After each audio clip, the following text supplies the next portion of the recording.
네, 오늘 할 내용은 지난번에 그 부처님 생애 가운데 이제 탄생설화하고 탄생기에 얽힌 이제 그 경전에 나오는 얘기들을 하고, 그 다음에 그 마지막에 그 탄생기의 의미가 이제 어떤 건가, 그 다음에 그 부처님의 탄생설화에서 왜 부처님이 그렇게 신격화됐는가 하는 게 당연히 부처님을 따르는 사람은 부처님의 위대성을 강조하다 보니까 뭔가 보통 사람하고 다른 처음부터 그런 분이라는 것을 강조하기 위해서 이제 그런 신화들이 만들어지는 거죠. 우리 종교의 어떤 창시자 교주뿐만이 아니라 대부분의 어떤 민족의 그 건국신화 같은 데에서도 그 신화의 의미가 역사적 사실이라기보다는 거기에 담겨있는 상징적 의미를 캐치하는 것이 사실은 이제 더 현실적이라고 할 수가 있습니다. 그래서 부처님의 위대성을 강조하다가 보니까 탄생설화가 태어나자마자 일곱 걸음을 걸었고, 또 하늘과 땅을 가리키면서 천상천하 유아독존이다 라고 얘기를 한 것은 후대 사람들이 부처님을 추앙하고 위대성을 드러내기 위한 설화이기 때문에 거기에서 나는 바로 석가모니 부처님을 지칭하는 것으로 그렇게 각색이 될 수밖에 없다라는 거였고요. 근데 그 나에 대한 의미가 이제 왠지 오해의 여지가 있자 그게 아니라는 것을 해명하기 위해서 이제 아는 브라만교에서 말하는 아트만도 아니고, 또 우리 모든 일체 중생이 가지고 있는 본성, 참나를 얘기한다 이런 식의 해석을 하게 된 거예요. 물론 그 해석도 아주 어긋난 건 아니죠. 그렇지만 그런 과정에서 지나치게 신격화되는 것과 기복신앙의 요소마저도 계당안지라는 철저하게 자력신앙으로 출발했던 부처님의 가르침이 타력신앙화되는 과정 같은 것, 이런 이제 문제점들이 노정이 되다 어떤 면에서는 그런 부분을 단호하게 그냥 한마디로 깨버린 게 선사들의 그런 선문답에 나오는 가격한 발언들이다. 그렇지만 그 가격한 발언 안에 담긴 자기들의 허물도 또한 되돌아보고 짚고 갈 수가 있어야 된다라는 것이 이제 지난번에 얘기했던 겁니다. 그래서 어쨌든 후대에서 만들어낸, 후대에서 꾸민 것이기 때문에 천상천하 유아독존에서 나는 부처님이 될 수밖에 없다, 석가모니 부처님이 될 수밖에 없다, 그게 이제 상식이에요, 그냥.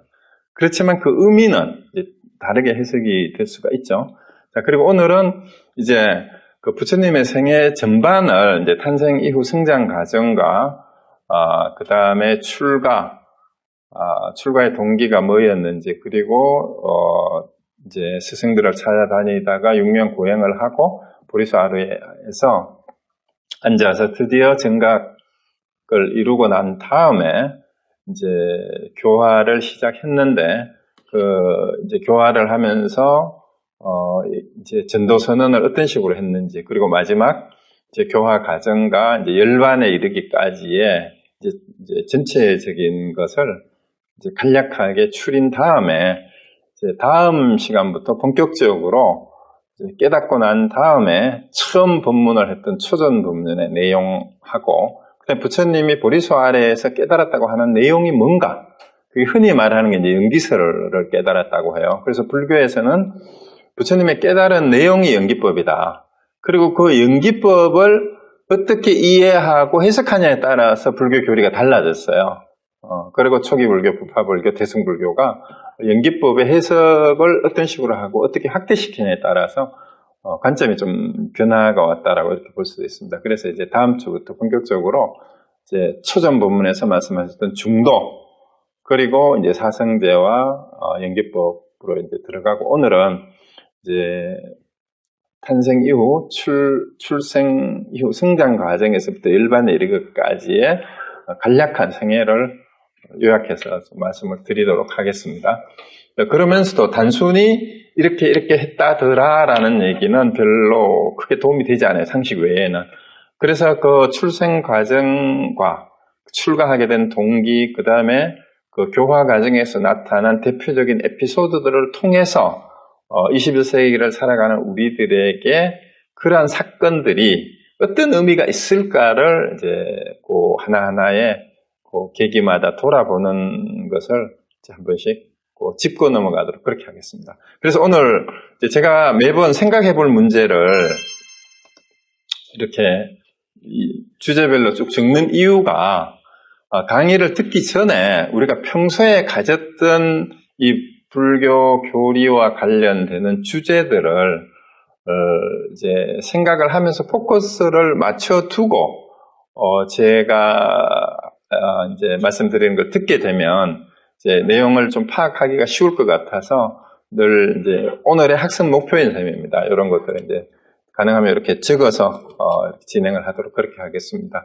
그래서 이제 가장 먼저 여기서 쭉 보이는 게 이제 출가 동기부터 마지막 열반에 이르기까지의 그 의미를 이렇게 적어놨고요. 그래서 출가 동기가 무엇일까? 그 다음에 요가 선정을 이제 두 스승을 찾아서 이제 공무변처정하고 그 다음에 비상비비장처정까지 수행을 했는데 다시 고행을 택하고 나서 마지막 6년째에 고행을 버린 이유. 그 다음에 보리수 아래에서 어떤 자세로, 어떤 결의로서 이제 그 명상에 들었는가. 그 다음에 그때 명상에 들었을 때 악마가 유혹을 해요. 그 유혹이 뜻하는 게 또 뭔지. 그 다음에 부처님이 우리 한국에서는 12월 8일인데, 남방불교에서는 깨달은 날도 태어난 날하고 똑같다 그랬죠, 지난번에. 어쨌든 깨달은 날, 새벽별을 보고 깨달았다는데, 뭘 깨달았을까? 그러고 깨닫고 나서 한 일주일 동안 명상에 잠겨 있으면서, 법열에 쌓여 있으면서, 이제, 본인은 깨달음의 희열에 잠겨 있었는데, 이 내용을 다른 사람들에게 알릴까를 생각하니까 세상 사람들이 이해할 것 같지가 않아서 이제 얘기를 안 하려고 했는데 이제 제석천왕이 와서 3번 간청을 하니까 이제 했다. 법문을 이제 교화를 시작하게 됐다라는 이런 얘기들. 그 다음에 이제 제자들에게 전도 선언을 하고 떠나라고 했던 얘기. 그 다음에 초전법문과 마지막 법문이 어떻게 연결되는가. 첫 법문하고 마지막 법문이 이제 같은 내용이 사실은 중도와 사성제 8정도를 했는데 그것 말고 또 덧붙인 마지막 유훈 이런 게 뭔지를 한번 생각을 하고 그리고 이제 부처님의 이 생애가 또 마지막에 유훈으로 남긴 그 법문이 우리에게 어떤 의미가 있을까를 이제 생각을 하면서 이제 생애를 한번 보도록 하겠습니다. 그래서 이 내용은 여러분 다 아시는 거예요. 부처님이 태어나자마자 일주일 만에 이제 생모, 마야 부인이 세상을 떠나고 이제 이모가 됐던 마파자파티가 새 왕비가 돼요. 그러니까 이모이면서 새 엄마죠. 새 어머니가 이제 되는데 그 이모이자 새 어머니를에게 이제 양육을 받게 되고 그리고 나중에 이제 이모가 이제 출가해서 최초의 피군이가 됐다라는 얘기 이런 거는 이제 다 아는 얘기들입니다. 자, 그 다음에 이 성장 과정에 대한 기록들을 보면은요. 잠깐만 화면에 뭐 이상 광고 같은 게 보이는데. 굉장히 시달타 왕자가 이제 남달랐대요. 아주 총명하고 기억력과 이해력, 탐구력이 뛰어났고 명상도 즐기고 그 다음에 뭐 천문예술, 지리, 철학 등 여러 학문을 사실은 왕자로서 특히 태자로서 나라를 다스려야 되는 이제 왕족으로서의 모든 그때 당시에 그 나라에서 배울 수 있는 최고의 교육은 어렸을 때 이제 7살 때부터 모든 교육을 다 받았고 그 다음에 그 사촌 형제들하고 이복 동생들이 있어요. 난타라고 바로 이모한테 낳는 그 아들 나중에 다 출가를 하죠. 아난다라든가 심지어는 부처님을 죽이려고 했던 제바달다도 있죠. 이 사람들이 전부 같은 왕족이에요. 사촌들이고 그래서 이 비슷한 또래들이라서 어릴 때부터 같이 공부도 하고 이제 무술도 배우면서 엄청나게 부처님이 무술도 잘했대요. 그래서 29가지 무예도 배우고 문무를 겸비한 이제 왕제로서 이제 어릴 때부터 제대로 된 교육을 이제 받았다라는 얘기가 이제 기록에 있습니다. 그런데 이렇게 이제 성장을 하던 과정에 이제 지난번에 기억하실 거예요. 아시타 선인이 이 왕자가 전륜성왕이 되지 않으면 출가해서 깨달은 사람이 붓다가 될 거다라는 이제 예언을 했는데, 이 부왕은, 아버지 정관왕은 자기 뒤를 이어서 왕위를 계승해서 전륜성왕이 되기를 바랐지, 출가해서 붓다가 되는 걸 바라지 않았어요. 그래서 이 왕자가 가지고 있는 명상과 사색을 즐기는 것에 대해서 굉장히 경계를 했대요. 왜냐하면 저러다가 출가 수행자가 되는 게 아닌가 해서 이제 출가 수행을 하지 못하도록 하는 방법이 아주 호화로운 생활과 또 어릴 때부터 또 예쁜 여인들을 옆에 둬가지고 이제 향락을 즐기면서 재밌게 즐겁게 생활하도록 이제 그렇게 또 한편에서는 했답니다.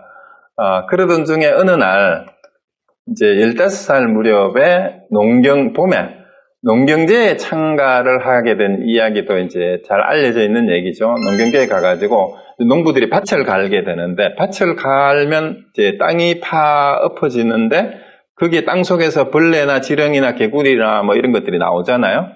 그때 이제 새떼들이 쫓아와가지고 이제 벌레를 딱 물어채서 날아오는 순간 그 위에 더 큰 뭐 독수리라든가 수리 같은 게 있잖아요, 그죠? 이런 것들이 날아와가지고 그 작은 새를 또 나가채 가는 거예요.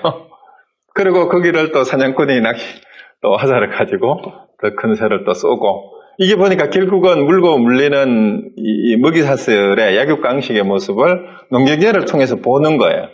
거기에다가 또 하나는 농부들이 피와 땀을 흘리면서 굉장히 힘들게 농사를 짓는 모습과, 그 다음에 이 쟁기를 끄는 소들이 채찍을 맞으면서 이제 콧바람을 픽픽 끓이면서 이게 그 일소들의 힘겨워하는 모습을 보게 됩니다.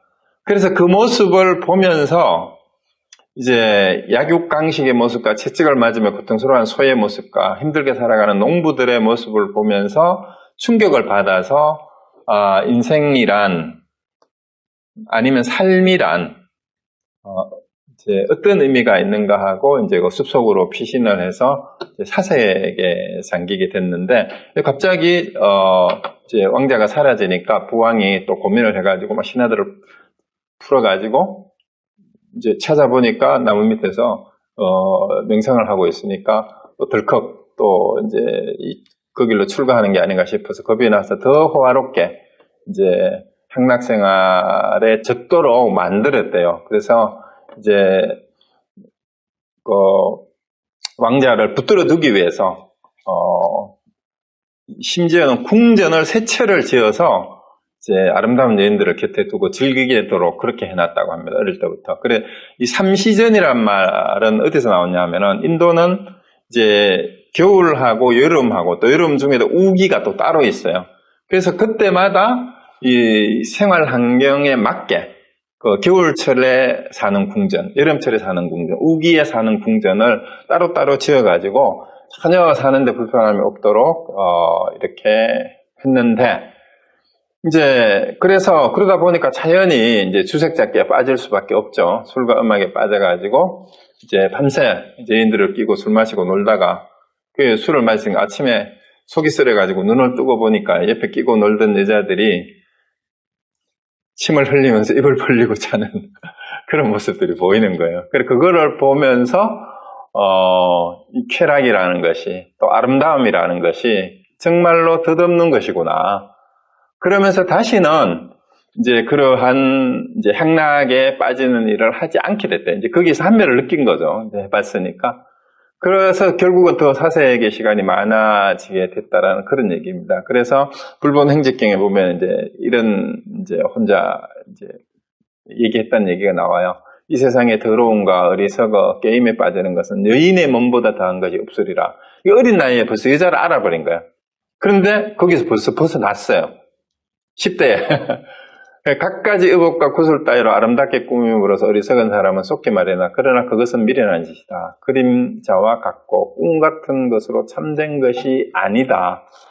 그렇게 10대에 어쩌면은 보통 사람들은 사춘기에 벌써 여자의 한계를, 아니면 이성의 그 감정과 육체적 향락이라는 것이 덧없는 것이라는 것을 일찍 깨달아 버린 거예요. 이제 그럼에도 불구하고 어른들은 그래도 마음에 드는 짝을 배필을 맺어주면은 마음이 안정이 되지 않을까 해가지고 결혼을 시킨 게 이제 야쇼다라 공주하고 결혼을 시켰는데, 야쇼다라 공주는 사실은 자기 아버지 친친 어머니 참 마야 부인하고 마하파자바티가 자매가 아니잖아요, 이모니까. 그 자기 어머니하고 새엄마의 친정이 이제 콜리성인데요. 거기에 있는 공주를 맞아들였으니까 외사촌가 아니에요, 사실은. 그 결혼한 게 야쇼다라 공주가. 그래서 근데 야쇼다라 공주가 굉장히 영리하고 명민하고 아름답기 짝이 없었대요. 그래서 석가모니가 이제 여자들한테 한매를 느꼈음에도 불구하고 야쇼다라한테는 엄청 또 사랑을 느꼈는가 봐요. 그래서 한참 잘 살다가 그러고 한 10년 정도 살다가 또 20대 중반쯤에 이제 가능하면은 정반왕은 석가모니가 세상에 나가서 이 어려움이라든가 고통스러운 일들을 보지 않도록 이제 해서 이제 세상에 좋은 것만 보여주려고 이제 나쁜 거나 이런 것들을 잘 보여주지 않으려고 했는데, 이제 왕자가 한번 이제 그 성 밖에 나가서 세상을 둘러보고 싶다 그래서 나가게 됐는 게 이제 소위 말하는 사문유관 혹은 사문출류라고 하는 거예요. 그래서 이제 동남서북 네 대문 밖에 나가서 첫날은 나가니까 이제 정관왕이 그 석가모니 왕자가 시달타 태자가 이제 문 밖으로 나간다라는 것을 알고 신하들을 시켜가지고 보기에 거슬리는 걸 다 치웠다 그래요. 그럼에도 불구하고 어디서 나타났는지 노인이 나타나죠. 그래서 시종한테 저희는 누구냐 하니까 늙은 사람이다. 이렇게 얘기를 하니까 그럼 이제 뭐 구부러져 가지고 이제 지팡이를 짚고 이러니까, 그래서 저 사람은 왜 저렇게 됐느냐. 그렇게 시종이 사람은 누구나 늙으면은 저렇게 된다. 그렇게 얘기를 했다 그러죠. 그 다음 날은 남문으로 나가니까 이제 또 병자를 만난 거예요. 근데 왕이 그렇게 이 왕자에게 보여주면은 좋지 않은 거는 보지 않도록 그렇게 단속을 했음에도 불구하고 나가는 데마다 노인이 나타나고 병든 데가 나타나고 또 마지막 또 3일째에는 장례행렬이 또 지나가는 거예요. 상녀가, 죽은 사람이. 그래서 이거를 보고 이제 왕자가 결국은 여기에서 노병사의 고통을 체험하는 걸로 이렇게 이제 기술이 되어 있어요. 그리고 마지막 북문에 가니까 이제 출가 수행자를 만나는데, 이 출가 수행자를 보고 뭔가 이제 행색은 초라하지만 눈빛이 형형하고 이제 몸가짐이 전혀 흐트러짐이 없는 것을 보고 이제 출가를 결심하게 됐다라는 그런 얘기가 나오는데, 근데 왜 왕이 그렇게 단속을 하고 왕자한테 안 좋은 거는 절대 못 보게 하라고 했는데 이 노인과 병든 사람과 죽은 사람과 출가 수행자가 나타났느냐? 그 여기에 의하면은 이제 이 노인과 병든 사람, 죽은 사람, 출가 수행자로 나타났던 게 제석천왕이 일부러 출가를 시키려고 이제 변신을 해가지고 나타났다. 그래서 왕도 말릴 수가 없었다. 뭐 그런 이야기가 있습니다. 믿거나 말거나. 그럼 결국은 이 사문유관을 통해서 우리가 실제로 뭐 이랬는지, 뭐 하루에 한 번씩 나갔는지 이게 중요한 게 아니고요. 나이가 들면서 시달타 태자 스스로가 인간이란 누구나 태어난 사람이면 늙고 병들어 죽게 된다라는 것을 알게 됐고, 내가 왕이 되더라도, 결혼을 해서 살더라도, 늙고 병들어 죽는 것은 누구나 피할 수 없는 그런 것이구나 하는 것을 깨닫게 됐다라는 거예요. 그래서 이것이 바로 생로병사가 인간이 가진 4대 고통이라는 것을 절감을 하게 됐고, 왜 태어나서 이런 고통을 겪으면서 죽고 다시 또 윤회를, 그때는 이제 브라만교에서는 끊임없이 이제 인간은 윤회를 거듭하고 이제 전생의 업보 때문에 이 생에서 고통을 받고 이 생에서 지은 죄 때문에 업 때문에 다시 내 생에 그에 합당하는 그런 고통을 받는 결과를 다시 받는다라고 이렇게 이제 믿어왔잖아요. 그래서 여기서 정말로 이 생에서 벗어날 수 있는 방법을 없는가를 고민을 하면서 이제 출가 수행자들은 그 업을 이 생에서 다 이제 그 업보를 정리를 하고 내생에 더 좋은데 태어나기를 바라는 해탈을 추구하는 것이라는 것을 이제 알게 돼요. 출가 수행자들이 뭘 하는 건지를. 그래서 결국은 생로병사의 고통을 벗어나는 길은 출가 수행을 통해서 이 윤회를 벗어날 수 있는 길을 찾는 방법밖에는 없겠구나라고 출가의 결심을 굳혔다라는 얘기가 이제 일반적으로 전해지는 사문유관과 관련된 얘기예요. 자, 그렇다면 이제 부처님이 출가하게 된 계기는 경전에는 이 사문유관을 통해서 이제 출가를 했다라고 이렇게 설명이 되지만 사실은 우리가 미루어 짐작을 해보거나 다른 경전의 여러 서술들을 보면 부처님이 출가하게 된 계기는 어릴 때부터 벌써 이 환경이나 이런 것들이 출가를 하도록 만들어 온 그 배경이 됐던 원인들이 있다라고 이렇게 짐작을 할 수가 있어요. 그래서 이제 그 왕자가 특히 사문유관을 겪고 난 다음에 이제 정반왕의 걱정을 이제 뭐 전혀 들어주지도 못하고 오히려 드디어 내심을 그대로 내비치기 시작했어요. 출가를 하겠다라고 오히려 간청을 하게 됩니다. 그러니까 정반왕이 이제 말립니다. 여러 가지로 좋은 말로 타이르기도 하고 이렇게 하는데 이제 왕자가 무슨 얘기를 하면 세 가지를 충족시켜주면 제가 출가를 하지 않겠습니다. 그 세 가지가 뭐예요? 세 가지 소원이 있는데 이 세 가지 소원을 아버님이 들어주신다면 출가 수도기를 포기하겠습니다. 저를 언제나 늙지 않게 해주십시오. 저를 항상 병들지 않고 건강하게 해주십시오. 저를 언제까지나 죽지 않도록 해주십시오. 그렇게만 해주신다면 저는 출가를 하지 않겠습니다. 그러니까 노병사를 하지 않도록 해달라니까 이게 왕이 어떻게 해줄 수 있겠어요? 이건 아무도 못하죠. 하는 놈도 못해요. 그러니까 이제 아버지도 할 말이 없습니다. 결국은 이제 왕자가 출가할 거라는 것을 말려도 안 된다라는 걸 알고 이제 내심으로는 포기를 하지만 그래도 붙잡으려고 단단히 감시하라 해가지고 절대로 성 밖으로 못 나가게 이제 감시를 합니다. 이제 그럼에도 불구하고 감시를 뚫고 이제 변복을 하고 이제 춘다라는 그 이제 말시종에게 성 밖에 말을 대달라고 해서 말을 넘어서 이제 담장을 넘어가지고 밤중에 몰래 이제 떠납니다. 떠나서 이제 옷하고 폐물은 그 마부한테 주고 지나가던 사냥꾼하고 또 옷을 받고 입고 나서 이제 출가의 길로 이렇게 갔다라는 얘기는 이제 여러 경전에 기록되어 있습니다. 그래서 이제 시다르타가 그럼 왜 출가를 했을까 하는 거를 이제 여기서부터 제가 말씀드린 거는 이제 여러 경전이나 자료에 나오는 것들하고 제 추측과 그 다음에 또 하나는 인간적인 우리가 21세기에도 인생에서 여러 가지 무상을 느끼거나 인생에 좀 회의를 느낄 때 삶을 포기하고 싶고 훌쩍 떠나고 싶고 그런 마음들이 있잖아, 그죠? 이 사춘기 때부터 그런 마음이 사실 들 때가 있어요. 그래서 거기에 비추어서 이제 시달타 왕자도 사실은 굉장히 왕자로 태어났긴 했지만 그 왕자가 태어난 나라가 그때 당시에 16대 강대국 가운데 비교하면 아주 약소국에 불과했어요. 그 말이 왕이지 사실은 뭐 조그만 성주의 아들이에요.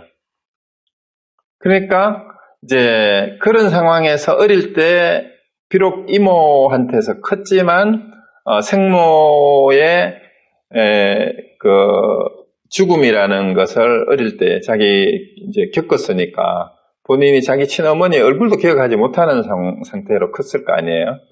거기에다가 원래 이제 성격적으로 굉장히 명상가하고 사색하는 성격이 있었다고는 기록이 있고, 그 다음에 이제 정반왕이 이 왕자를 출가를 못하도록 세속 생활의 즐거움에 빠져들도록 하기 위해서 만들어준 화로운 생활, 또 한락이 거꾸로 이 세속의 쾌락에 대해서 빨리 회의를 느끼게 만드는 거예요. 사춘기 때.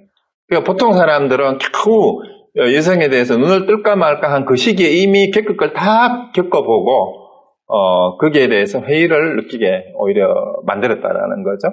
그 다음에 시대적, 사회적 배경으로서 이제 이것도 이제 추측이에요.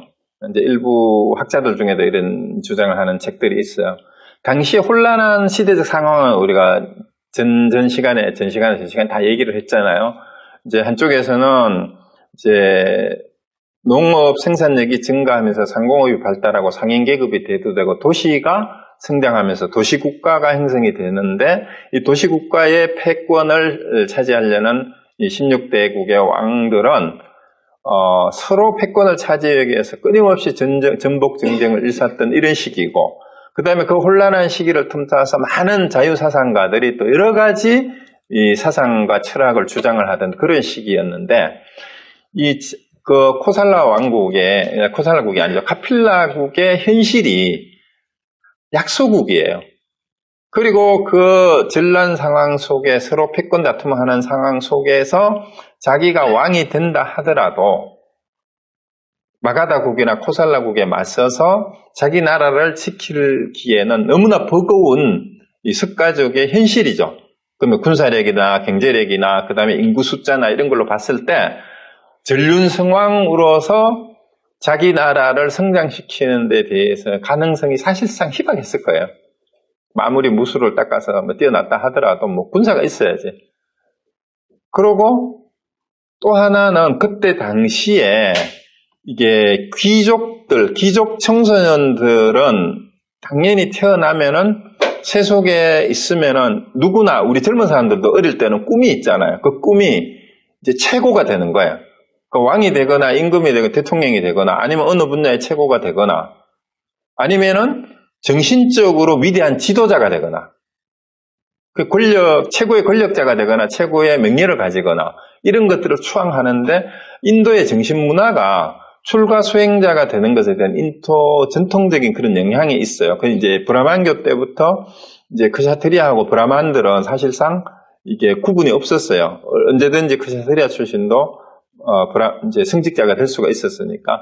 그래서 귀족 자제들이나 평민 자제들 가운데에는 세속적인 성공이 아니면은 출가해서 정신적인 지도자가 되는 것이 일종의 정신 문화로 남아있는데 그게 요즘도 이런 풍습이 남아있어요.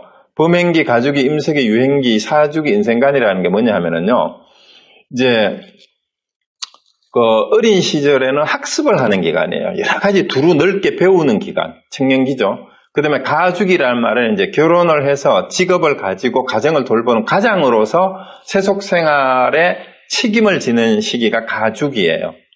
임석이라는 건 뭐냐 하면은 이제 은퇴 준비를 하는 겁니다. 은퇴 준비. 그러고 유행기라는 말은 완전히 이제 은퇴를 해서, 출가 수행자로서 삶을 사는 게 지금도 남방불교의 일부 이런 게 남아있죠. 그래서 미얀마라든가 타일랜드 같은 데 가면은, 많은 젊은이들이 정기적으로, 이 사원에 와서 생활을 하고 다시 나가고 이런 게 있어요. 그죠? 그러고 이제 은퇴한 사람들이 이제 출가해서 사원에 가서 살고 이런 게 지금도 남방의 스리랑카하고 인도하고 남방 지방에 이런 풍습이 그대로 남아 있어서 실제 이렇게 사는 사람들이 굉장히 많습니다. 그래서 인도에 가면 아시람이라고 하는 그런 수행 공동체들이 많이 있습니다. 그래서 이런 정신 문화가 그때부터 있었대요. 그러니까 이제 왕자로서 전륜성왕이 되지 못할 바에야 출가 수행자가 되어서 정신적인 지도자가 되는 것도 한번 꿈꿔볼 만합니다.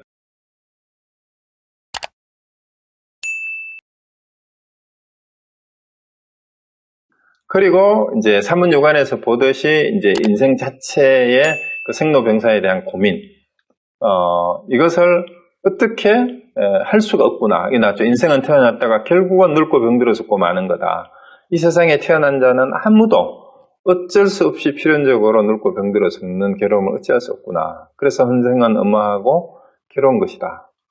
이 아무리 몸부림쳐도 벗어날 수 없는 이 죽음의 수렁이 우리 앞에 있다. 이러니까 이 삶의 의미가 왕자가 된다고 한들 아무 의미가 없는 거예요. 그래서 과연 이 생로병사에 그리고 다시 어떻게 어떤 상황에서 어디에 태어날지도 모르는 거예요. 육도 가운데. 그래서 여기를 벗어날 수 있는 게 정말 없는가라는 고민을 이제 할 수밖에 없었다라는 거죠. 그래서 이런 것들이 결합되어서 이제 시달타 왕자는 결국은 이제 나이가 든 노쇠한 부왕을 버리고 또 쇠퇴해가는 이제 나라도 사실은 굉장히 이제 국력도 쇠퇴해지고 있었다 그래요. 그런 것들을 다 포기하고 어쩌면은 회피해서 도망갔는지도 몰라요. 전륜송왕이 될 수도 없고 그렇다고 생로병사는 어떻게 할 수도 없고 그래서 현실적으로 엄청나게 인생의 의미가 사실은 없어진 것일 수도 있는데 유일한 희망이 출가 수행자들의 그 빛나는 눈빛을 보고 뭔가 저기에 정답이 이 고민을 해결해 줄 수 있는 답이 있을지 모르겠다 라고 이제 생각을 했는지도 몰라요. 그래서 이제 출가를 결심하고 있다가 그 기회만 엿보고 있었던 거죠. 이제 아버지한테 얘기를 하니까 절대 안 된다라고 말리고 그 다음에 이제 지켜서 보초를 서가지고 도망 못 가게 하고 있으니까 그래서 기회를 엿보다가 이제 29살 되던 해에 아들 라훌라가 태어났대요. 그 아들이 태어났다는 소식을 듣고 장애로구나 장애로다라고 얘기를 했대요. 그 말이 라훌라야 했다는 말이 이게 라훌라가 장애 방해라는 뜻이에요. 그러니까 이 애욕 관계의 가장 사실은 근원이 되는 게 부모 자식 관계예요. 남녀의 만남과 가장 애착이 이제 집착이 강하게 형성되는 게 사실 부모 자식 사이거든요. 그러니까 이 관계를 또 어떻게 끊어낼 수 있을까? 출가를 하려고 하는데 아들이 태어나니까 이 장애라고 이렇게 얘기를 한 것 같아요. 그래서 부모 자식으로서의 이 관계가 다시 내 발목을 잡는 게 아닌가라는 것 때문에 장애로구나 장애로다라고 했는데 그래서 이름이 라훌라가 되어버렸다고 하는 얘기가 있습니다. 근데 그래서 더 이상 애가 큰 거 보면 더 애착이 생기잖아. 그래서 이제 뒤도 돌아보지 않고 바로 이제 성을 넘어서 출가했다라는데 우리는 2월 8일로 하는데 음력으로 남방에는 그렇지 않습니다. 자, 그런데 이 악마가 또 여기도 말고도 보리수 아래에 앉았을 때도 악마가 유혹을 하는데 출가를 하려고 할 때도 악마가 유혹을 해요. 악마가 뭐라고 유혹을 하는가 하면은 내 일주일 뒤에 전륜승왕이 되도록 만들어줄게. 그리고 부귀영화를 누릴 수 있도록 인도 전역을 다스리는 최고의 왕이 되고 이제 이렇게 해줄 테니까 너 출가하지 마라 이렇게 얘기를 합니다. 7일만 지나면 세상을 다 전륜승왕이 될 거다. 일주일만 기다려라. 그러면 온 세상의 부귀영화가 모두 당신이 될 거다. 이렇게 얘기를 해요. 이 악마의 유혹이라는 걸 우리가 잘 한번 생각을 해보세요. 출가를 하려고 마음을 먹었는데 악마가 나타나서 유혹을 했대요. 이게 무슨 의미일까요? 이게 제가 생각하는 뭐냐 하면은요, 우리가 마라라는 것은 우리 내면에 있는 번뇌와 망상과 탐욕이에요. 욕망이란 말이죠. 그러면은 석가모니의 마음속에 있는 욕망과 번뇌라면 전륜승왕에 대한 미련을 출가를 하는 그 당시에까지도 한편은 못 버리고 있었다는 얘기예요. 내가 정말 전륜승왕만 될 수 있다면 출가 안 해도 되지 않을까. 그런데 우리 석가족의 돌아가는 형편을 보니까 이게 도저히 될 것 같지가 않은 거야. 그래서 이 악마가 나타나서 전륜승왕이 될 것이라고 유혹을 했다라는 것이야말로 이 시달타 왕자에게는 여전히 세속에서의 최고 권력자가 되어서 이 세상을 내 뜻대로 정말 다스릴 수 있을까라는 이 희망을 여전히 한쪽에는 가지고 있었다는 얘기가 됩니다. 여태까지만 하더라도. 그래서 악마가 출가할 당시에까지도, 그러니까 이게 뭘 얘기하는가 하면 우리 입장에서도 한번 생각해 보면 돼요. 예를 들어 우리 주변에도 출가한 분들이 많이 있잖아요. 스님들 자주 보고 가까운 친구나 가족 중에 출가한 분들 있어요. 우리 처갓집에도 출가한 분이 3분이나 계시는데, 근데 그분들 개개인에게는 출가 동기가 다 다를 수도 있지만 정말로 이제 깨달음을 얻기 위해서 진짜 출가하는 사람도 있지만 한편 이 세속 생활에서의 많은 회의를 느끼기 때문에 일종의 도피성 출가를 하는 사람들도 없잖아 있는데 그게 100%가 아니에요. 몇 %냐지. 근데 세속에서의 정말 자기의 꿈과 희망을 제대로 펼칠 수 있다면 출가를 결심을 안 할 거예요. 예를 들어서 세속 생활을 하면서도 얼마든지 세상에서 권력과 명예뿐만이 아니라 진리로 깨달을 수 있다. 세속 생활을 하면서도 그런 자신이 있으면 굳이 출가할 필요가 없잖아요. 그러니까 늘 이 선택의 기로에 우리가 서는 거죠. 언제든지. 그러니까 출가를 할까 말까. 직업 선택을 할 때도 그래요. 내가 이쪽으로 가는 게 맞을까? 결혼을 할 때도 그래서 내가 이 사람하고 사는 게 정말로 제대로 내 인생을 제대로 선택하는 건가? 이런 고민들을 늘 하잖아요. 그럼 특히 인생을 완전히 다른 길로 가게 되잖아요. 출가라는 것은 세속 생활을 접고 이제 출가 수행자가 된다는 것은 거기에 왜 이 세속에 대한 미련이 없겠어요? 왕자라고 한들 그렇죠? 그래서 이제 그런 것들이 이렇게 이제 악마의 유혹이라는 식으로 표현이 됐지 않은가라는 게 제 생각입니다. 그래도 이제 이 유혹을 물리쳐요. 무익을 물리쳤다는 것은 전륜송황이 되는 것보다는 그래도 생로병사의 윤회를 벗어나는 답을 찾는 것이 나한테는 더 중요하다라고 생각을 한 것 같아요. 그래서 이제 출가를 한 다음에 스승을 찾아가는데 첫 번째 찾아가는 스승이 바까바라고도 하고 바까와로 발음하는 게 맞을 것 같아요. V가 전부 묵음이 됩니다. 그래서 위파사나라고도 하는데 위파사나라고 하죠. 근데 이 바까와는 고행주의자였어요. 고행주의자. 제일 먼저 찾아간 게 고행을 하러 갔다라는 것도 상당히 상징적인 의미가 있어요. 이 왕자는 벌써 왕궁에서 뭘 했다 그랬어요? 호화로운 생활을 하면서 온갖 쾌락과 환락을 즐기는 생활을 다 해봤기 때문에 이 수행자들에게서 이미 알고 있죠. 그때 뭐 30대에 가까워서 출가를 했으니까. 그리고 이 30대에 들어서 출가를 했다라는 것은 우리 논어에서 공자는 30살에 뭘 했다 그래요? 이입을 했다 그래요. 이립이라 그래요. 이립. 설립자를 쓰는데 홀로 서기라는 얘기는 혼자 독립한다라는 뜻이에요. 그래서 인간이 30살 정도가 되면 기존의 생활에서 벗어나서 뭔가 내 삶을 자기 스스로 찾으려는 그런 노력을 한다라는 게 아마 30대가 됐을 때 자기 인생을 자기 스스로가 책임지려는 그런 마음이 들기 때문에 자기 인생을 비로소 이제 제대로 돌아보게 된다라는 그런 얘기예요. 그래서 지금까지 호화롭게 살던 왕자가 고행자를 처음 찾아갔던 것은 뭔가 지금까지 경험하지 못했던 이 고행을 통해서 지금까지 내가 이제 환락과 쾌락을 즐기면서 내 몸을 더럽혔다고 생각을 했을 수도 있어요. 그래서 그것을 씻어내고 그거를 통해서 보다 더 나은 정신적인 어떤 내면의 삶이 있을까 하고 이제 간 거죠. 근데 찾아가 보니까 바까바가 하는 고행의 목표가 뭐냐 하면 고행을 통해서 이 세상에 또 전생에서 받았던 업보를 털어내고 내 생에는 더 나은 세상인 천상에서 태어나는 걸 목표로 하는 고행을 했어요. 그런데 잠깐 보니까 금방 눈치를 채버린 거예요. 천상에 태어나더라도 그것이 생사윤회를 벗어나는 게 아니라는 걸 안 거예요.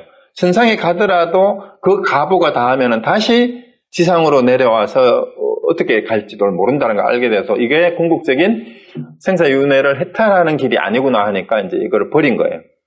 버리고 이제 찾아가는 게 이제 고행주의자가 아닌 수정주의자예요. 이 영자는 수정은 고친다는 정자가 아니고 명상한다, 선정할 때 그 정자입니다. 그 명상주의자죠, 명상주의자. 명상주의자 알라라 칼라마를 처음 찾아가는데 여기에서 무색계 사선정이라고 하는 그 네 가지 가운데에 두 번째, 세 번째 높은 단계인 무소유처 정을 배우게 됩니다. 아주 이제 높은 단계의 명상이에요. 근데 여기서도 뭔가 이게 궁극적인 해탈의 길은 아니다 하고 또 다른 스승을 찾아가는데 이 우타카라마 푸타라는 사람은 그보다 더 한 단계 높은 비상 비비상처 정의 명상을 배우게 되고 금방 도달하게 됩니다. 그런데 이 두 사람에게서 공통적으로 시달타가 한계를 느껴요. 그 어떤 한계를 느끼냐 하면은 선정에 들어서 명상을 하고 있을 때는 뭔가 마음이 고요하고 편안한 것 같고 행복한 것 같아요. 그런데 명상 상태에서 딱 나오기만 하면 현실에서 여전히 노병사의 고민이 해결된 게 없다 이 말이에요. 자, 이것도 왜 중요한가 하면 여러분들이 명상이나 요가나 뭐 단전호흡이나 이런 것들을 해보신 분들 많을 거예요. 불교 참선도 마찬가지예요. 배산을 하든 간야산을 하든 참선을 해본다고 심지어는 뭐 단기 출가를 하기도 하고 연수회 같은 거나 수련회 같은 걸 가가지고 아니면 집에서 또 어떤 분들은 뭐 촛불을 켜놓고 명상 음악을 틀어놓고 분위기 잡아가지고 조용한 데 선장에 가가지고 이렇게 명상을 하기도 하고 그래요. 근데 그럴 땐 기분이 좋은 것 같죠. 또 명상하는 사람들끼리 모여가지고 선방에 앉아가지고 같이 참선을 하고 법담을 나누고 이럴 때는 다 깨달은 것 같고 다 도인이 된 것 같아요. 그런데 나오자마자 현실의 여러 가지 이해관계와 복잡한 갈등을 일으키는 문제하고 부치자마자 속에서 이렇게 나오고 입으로는 막 제 쌍욕이 나오고, 그 다음 절에 가도 그래요. 기도할 때는 앉아가지고 있으면 뭔가 거룩하게 듣는 것 같아. 딱 법회 끝나고 밥 먹으면서 바로 험담이 나옵니다. 흉보는 얘기가 나오고, 그게 우리 일상이에요. 그래서 선정이나 명상을 할 때는 뭔가 마음이 고요해지는 것 같지만 일상생활에서 그렇게 되질 않는 거예요. 이게 무소유체증과 비비상체증에 도달했는데도 불구하고 이게 안 된다라는 걸 안 거예요. 그래서 이게 궁극적인 해탈의 길이 아니라는 걸 알고 그를 떠납니다. 그래서 떠날 때 사실은 그때 당시에 브라만교의 요가 수행자들에게서 도달할 수 있는 거의 최고 경지예요. 이 두 사람의 경지가. 그리고 이 밑에 제자들도 많았어요. 근데 알라라 칼라마는 거의 100세가 됐던 도인이었대요, 이때. 그런데 석가가 떠나려고 하니까, 시달타테가 떠나려고 하니까, 자기하고 공동 대표를 해주게 될 테니까, 우따나 아라마부타라고 그랬어요. 나이 어린, 들어온 지 얼마도 안 되는 사람한테, 나하고 이 두 사람 다 그랬다 그러죠. 이 교단을 같이 이끌어가자. 그리고 아니면 이제, 나이가 들었으니까 내한테 물려주겠다라고 얘기를 했는데, 시달타는, 이거는 내가 찾는 궁극적인 길이 아니다라고 떠납니다. 이거 보면 대단해요. 대단한 게 뭐가 대단하면은 두 사람이 스승의 자격이 있는 거예요. 나이 어린 시달타가 굉장히 빠르게 자기들이 도달한 최고 경지까지를 도달한 걸고 바로 인정을 해주는 거예요. 그리고 같이 교단을 운영하자라고 제의를 했다라는 거는 저 사람들이 솔직하고 겸손한 거죠. 자기보다 이제 시달타가 굉장히 뛰어난 사람이라는 걸 인정을 한 거예요.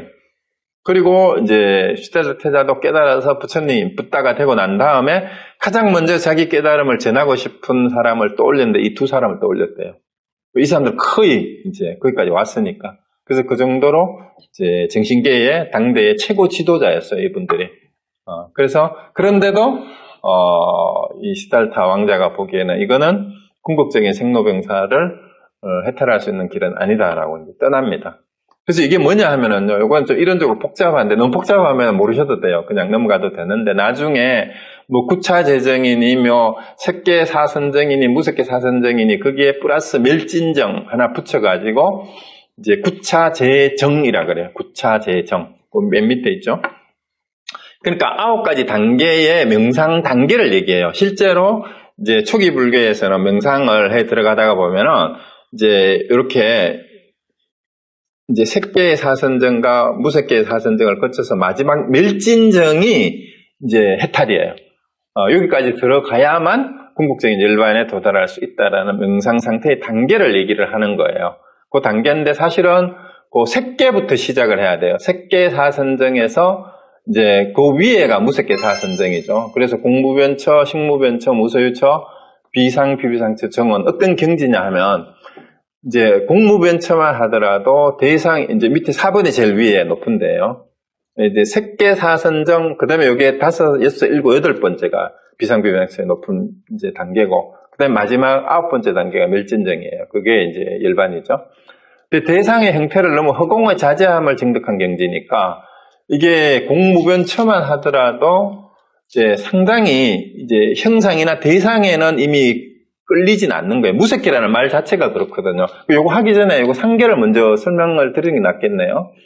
그러니까 불교에서 말하는 삼계가 흔히 말하는 욕계, 색계, 무색계인데 욕계, 색계, 무색계인데 우리가 요걸 그림으로 그리면 어떻게 되냐 하면은요. 이게 조금 화면이 그런데 밑에 욕계는 지옥하고 아기, 축생, 인간계하고 인간계 위에 천상이 28천으로 나누어져요. 불교에는 이 하늘도 높은 단계가 28개의 하늘이 있는데 하여튼 인간 위에 그 다음에 욕계에 해당되는 게 6개의 하늘이 있고 그 다음에 색계 하늘이 또 이렇게 있고 그 다음에 무색계 하늘이 마지막에 4개가 있어요. 나머지는 요 색계에 해당이 돼요. 욕계가 6개고 요 중간에가 이제 색계 그러니까 욕계, 색계, 무색계인데 이게 뭔 말이냐 하면은요. 욕계는 말 그대로 욕망의 세계다. 그냥 이렇게 이해하시면 돼요. 욕망의 세계. 그러니까 식욕, 색욕, 수면욕, 재물욕, 명예욕을 오욕이라 하잖아요. 5가지 기본 욕망인데 이 오욕으로 살아가는 세상이란 뜻이에요. 그러니까 지옥, 아기, 축생, 아수라, 인간 그리고 하늘 가운데 6가지 욕천이라 그러죠. 이게 이제 여기에 욕계에 해당이 돼요. 그럼 색계는 뭐냐 하면 이제 욕망으로는 아직은 벗어났지만 아직 형상이 있어요. 형상이 얽매여 있어요. 여기는 이제 17천이 있는데 여기는 색계 4선을 초선, 2선, 3선, 4선이라고 합니다. 그 4선 다음에 5선이 이제 무색계의 첫 번째인 공무변처정이 되는 거예요. 그 무색계는 형상으로부터는 완전히 벗어났지만 아직은 정신세계의 어떤 의식이 아직 남아있어요. 무색이란 말이에요. 형상은 이미 형상에 끄달리는 단계는 넘어섰다 이 말입니다. 그러니까 이거는 뭐냐면 외모라든가 바깥의 경계에 대해서는 너무 들어갔죠. 아직 내면의 문제가 아직 완전히 해결되지 않은 세계예요. 그래서 형상의 속박에서 벗어난 순수한 선정의 세계, 정신계를 얘기하는 거죠. 이렇게 있는데 근데 여기서 재밌는 게 뭐냐면 무색계는 요 그림에는 위에 그렸지만 사실은 위에 없어요. 왜? 그것은 방처, 곧 공간의 개념을 초월하다. 왜? 형상이 없으니까 공간이 없어요.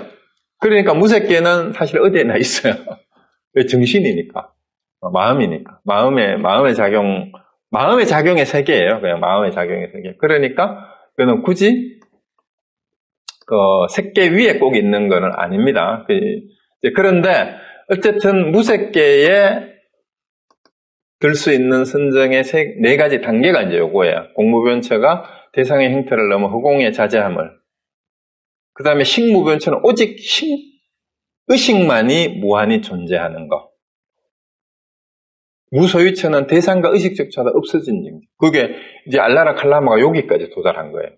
그 다음에 마지막에, 이 사람 누구예요? 스승? 라마푸타. 우타카 라마푸타가 도달한 거는 비상비비상증. 미세한 생각조차 있지도 않고 없지도 않은. 그게 비상비비상이에요. 생각이 있는 것도 아니고 없는 것도 아닌 그러한 명상 상태. 여기까지 갔다라는 거죠. 그런데 이제 사실은 이제 초기 불교가 또 시타타 왕자가 실제로 나중에 그 색계 사선정하고 무색계 사선정하고 멸진정을 구차제정을 초기 불교에서 나중에 확립하는 과정에 이 내용이 그대로 영향을 미칩니다. 그게 그대로 도입이 돼요. 그래서 불교 안에서 어쩌면은 그 이전에 하던 요거는 브라만교나 이제 그때 당시에 요가 수행자들이에요. 요가 수행자들이 수행을 하던 명상인데요. 우리가 요즘 요가 그러면은 그냥 그 피트니스 센터에 체육관에서 뭐 다이어트 하는 몸매 만드는 운동이라고 알고 있는 분들이 의외로 많아요, 미국에도. 근데 실제 요가는 그 브라만교 수행자들이 하는 수행 방법이에요. 수행 방법. 그리고 우리가 알고 있는 요가는 요가가 아니고 아사나라고 그거는 체위라고 번역을 해야 돼요. 체위. 몸의 포즈라는 뜻이고 요가는 이제 브라만교에서 말하면은 아트만과 브라만이 합일하는 것을 최고의 경지를 목표로 하는 명상이에요. 명상. 그게 요가예요. 요가의 어원은 유즈라는 데서 나왔는데 그 말에 멍에를 맨다라는 뜻입니다. 이게 왜 그런 뜻이냐 하면, 멍에를 매지 않으면 말은 지멋대로 수레를 이제 끌려고 한다면은 그 멍에를 매가지고 단단히 고정을 시켜야 되는데, 그렇지 않으면은 말이 지멋대로 날때면 안 되잖아. 그처럼 우리의 마음이 잠시도 그냥 있지를 못하고 왔다 갔다 하는 우리의 마음을 비유를 하는 게 말이에요. 말처럼 날뛴다라는 뜻입니다. 실제 여러분 마음이 제자리에 가만 앉아서도 한순간에도 미국 갔다 한국 갔다 지금 왔다 갔다 하잖아요. 그리고 제 얘기를 들으면서도 저게 부처님의 그 성장 과정을 얘기했을 때 주색 잡기에 이러면은 여러분 또 뭔가 이상한 생각 했을 수도 있어. 주색하니까 술 생각 났을 수도 있어. 그러니까 우리는 한순간에서 부처님 법문을 공부하면서 주색 잡기 하는 생각도 하다가 깨달음을 생각도 하다가 이게 왔다 갔다 하는 거예요. 윤회도 생각을 하다가 윤회를 벗어난 것도 생각하다가 그게 우리 생각이 마음이 말처럼 어디로 튈지 모르게 날뛴다라는 거예요. 그것을 안정되게 하는 게 요가예요. 그것을 안정되게 하는 명상이 바로 요가입니다. 그래서 요가는 하타 요가는 육체적으로 주로 피지컬 요가를 하지만 그 라즈나 요가 그거는 명상 요가예요. 그 박티 요가는 헌신하는 고행의 요가예요. 그래서 이제 아마 그 고행자들은 박티 요가 수행자고요. 이쪽에 그 이제 알레나 카말라하고 따답 이처럼 뭐지 이름이네 우타카 라마푸타는 그 아마 그 명상 요가 라즈나 요가를 했던 사람들이에요. 그래서 이건 명상 요가를 한 사람들, 그 수정주의자니까. 그래서 이런 요가 수행자들이 이제 도달하는 최고의 목표도 사실은 요가의 최고 단계가 명상이에요. 그래서 명상을 통해서 결국은 이 사람들도 해탈을 하려고 하는 거죠. 그런데 부처님은 이 요가를 그러니까 다 배운 거예요. 그러니까 요즘식으로 말하면은 박티 요가도 배우고 하타 요가도 배우고 몸으로 하는 요가예요. 그리고 라즈나 요가도 다 배운 겁니다. 그러고 이제 요가 명상의 한계를 느낀 겁니다. 느끼고 이게 궁극적 해탈을 가지고 오는 왜 멸진정으로 이르게 하지를 못하는 거야. 그런 요가는 무섭게 선정까지는 가지만 그래서 버리고 이제 명상에서 자 요거를 다시 한번 잘 보세요. 무소유체정하고 비상비비사정을 달성하고 난 다음에 다시 고행을 하러 가요. 그 왜 여러분들이 생각하기에 고행으로 갔다가 고행을 버렸잖아요. 그리고 명상으로 갔다가 다시 또 명상을 떠나서 6년간의 고행으로 다시 들어가느냐. 그러니까 당시에 인도의 수행법은 출가자들이 하는 수행 크게 두 가지가 이거 두 개에는 할 게 없어요. 고행을 하든가 선정 명상을 하든가. 그런데 이제 고행의 종류가 조금 다른 거죠. 고행이 뭐냐 하면은 여기 가운데 것부터 먼저 볼게요. 처음에 찾아갔던 고행의 스승이었던 박가와는 고행의 갑으로 천상에 태어나는 것을 목표로 고행을 했어요. 그런데 석가모니 부처님이 했던 6년간의 고행은 육신의 욕망마저 청정한 경지에 이르도록 하기 위한 자비희사의 방법을 찾는 그런 과정이었다라고 합니다. 그러니까 다르고 그 다음에 이제 그 5명이 고행을 같이 했다라는 거는 요 5명이 누구냐면 사실은 그 정반왕이 이제 왕자가 출가한 거를 알게 되죠. 결국은 알게 되고 나서 또 자기 아들 걱정이 돼가지고 부모들은 다 그런 것 같아. 아무리 다시 잡아오고 데리고 온다 해도 되지도 않으니까 할 수 없이 이제 왕자가 사고를 당하거나 누가 또 해치지 않을까 싶어가지고 비슷한 또래들을 같이 출가를 시켜서 옆에 붙여줘요. 수행을 하도록. 그 친구들이 이 친구들이에요. 그러니까 여기에 사촌도 있고 왕궁에 있던 다른 사람을 선발해가지고 사실은 왕자로서 너희들이 출가 수행자로 이 위장 취업자들이야 사실은. 위장 출가자들이지. 그렇게 해가지고 너 이제 왕자를 보필해라. 이렇게 해가지고 보낸 친구들인데, 근데 이 친구들도 왕자를 따라와서 보니까 실제 고행을 하게 되고 이제 그 부왕의 당부도 잊어버리고 자기들도 출가 수행을 하게 돼버려요. 그래서 열심히 이제 고행을 같이 합니다. 이제 여기 와가지고. 그래서 이 사람들이 5피구들과 함께 6년간 이제 고행을 하는데 고행의 방법이 단식하고 절식이에요. 요즘 말하는 일종식하고 장자불화예요. 그러니까 한 끼만 먹고, 심지어는 이제 이틀에 한 끼만 먹고, 3일에 한 끼만 먹고, 일주일에 한 끼만 먹고, 그러면서 잠은 자지 않고 앉아가지고 장자부를 한다라는 게 이제 여기서 나왔는데, 그러다 보니까 왜 부처님의 고행상 그래가지고 뼈만 낭창하게 나고 눈만 뽀끔하고 여기 막 뼈가죽만 붙어있는 그런 그림 사진 많이 보셨을 거예요. 그때, 이때의 모습을 형상화한 거라 그래요. 이제 진짜 뼈가죽이 등에 붙는 거죠.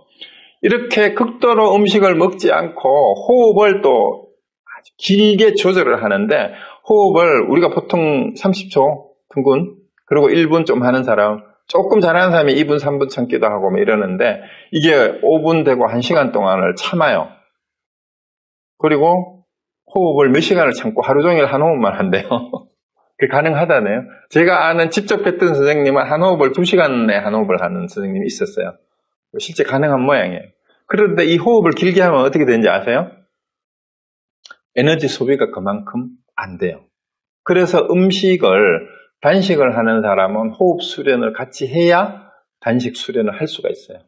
그래서 단전호흡에 대해서 호흡이 막 3분이나 5분 긴 사람은요, 아주 천천히 호흡을 해서 천천히 내쉬는데, 오래 사는 동물 있죠. 거북이나 이런 게 호흡이 굉장히 길대요. 그래서 이제 심호흡을 해야 되는 거예요. 그래서 단전호흡도 이제 이런 거하고 다 관계가 있어요. 그래서 석가모니 부처님도 요가 수행을 했기 때문에 요가 호흡법을 다 안다고 우리가 당연히 봐야 돼요. 그래서 이 호흡법을 조절을 하면서 음식을 절제를 하는 방법으로 고행을 했다 그러죠. 그래서 결국 이제 고행을 함으로써 욕망을 억제하고 정신생활이 향상된다는 믿음으로 이걸 해본 거예요. 근데 실제로 이걸 해보면 어떠냐 하면은요, 여러분 요즘도 이게 남아있죠. 단식 체라 정진한다, 용맹 정진한다 그래가지고 밥을 먹지 않고 일주일 동안 용맹 정진을, 저도 한 1년에 한 세 번씩 한 10년 가까이 해봤어요. 용맹 정진을. 그러니까 한 일주일 정도 밥을 먹지 않고 이제 저녁에 물하고 약간 국하고 이런 것만 먹어요. 이제 그 효소라든가 아니면은 그 미음 같은 거는 너무 안 먹으면 안 되니까. 이제 그렇게 하고 해보면은 한 3일째는 힘이 드는데 3일 지나고 나면 정신이 맑아지는 걸 느끼고, 이상하게 체력이 그렇게 딸리지 않는다는 걸 이렇게 느끼는 그런 거를 체험해 볼 수가 있습니다. 실제로 용맹정진을 한번 해보면. 그리고 요즘도 절에는 한국의 선방 같은 경우는 성도절 한 일주일을 앞두고 용맹정진을 하잖아요. 그러니까 일주일 동안 잠을 자지 않고, 그때 대부분은 밥을 안 먹어요. 밥을 먹으면 졸려서 더 힘이 든대요. 일주일 동안 안 먹어도 좋거든. 이런 식으로 하는 게 아마 이 고행에 이런 게 남아있는 거예요. 그 고행이 완전히 없어진 건 아니에요. 여전히 이제 여러 불교계 내에도. 그리고 고행을 어느 정도 제도화 해놓은 게 계예요. 계 가운데 지켜야 되는 것들은 우리가 마음대로 즐길 수 있는 걸 못 즐기게 하는 게 계잖아요. 그래서 그런 것들도 일종의 고행을 이제 부분적으로 제도한 것이라고 할 수가 있습니다. 그래서 어쨌든 이렇게 고행을 해봤지만 이 고행도 결국은 열반을 얻을 수 있는 건 아니다라는 것을 깨달았어요. 그걸 알고 나서 고행을 포기를 한 거예요.